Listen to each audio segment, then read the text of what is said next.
और जब शासन स्थापित हुआ तो लूटमार और ज्यादा की उन्होंने, फिर तो सरकार उनकी हुई। तो रॉबर्ट क्लाइव अपनी डायरी में लिखता है कि मैंने भारत के सबसे मशहूर राज्य बंगाल को लूटा, जो सबसे ज्यादा समृद्धशाली था। 6 साल में लूटता रहा। 6 साल के बाद मेरा ट्रांसफर हो गया, मुझे लंदन वापस बुला लिया गया। तो उसने कहा लूट का माल तो लेके जाना था लंदन, मैं लेके गया।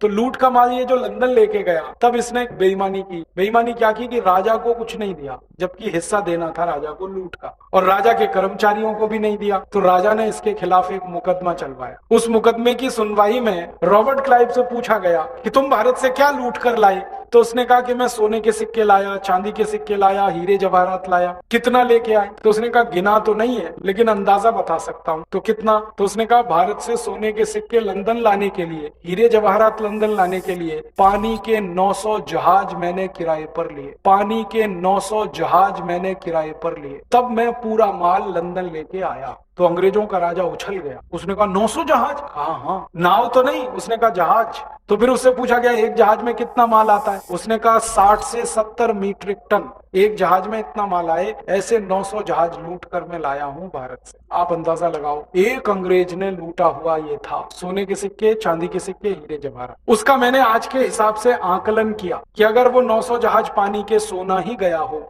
तो कितना बैठता है। तो आज के मूल्य के हिसाब से वो करीब करीब 17 से 18 लाख करोड़ रुपए बैठता है, एक अंग्रेज ने लूटा।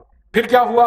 रॉबर्ट क्लाइव ने तो रास्ता खोल दिया लूट का। फिर दूसरा आ गया, उसकी जगह पर एक दूसरा अधिकारी आया, वॉरेन हेस्टिंग्स, उसने लूटा फिर इस देश को। फिर वॉरेन हेस्टिंग्स के बाद तीसरा आ गया विलियम पिट, उसने लूटा इस देश को। फिर चौथा आ गया कर्जन, उसने लूटा इस देश को। फिर पांचवा आ गया इस देश में लॉरेंस, उसने लूटा इस देश को। फिर छठा आ गया विलियम बेंटिंग, उसने लूटा इस देश को।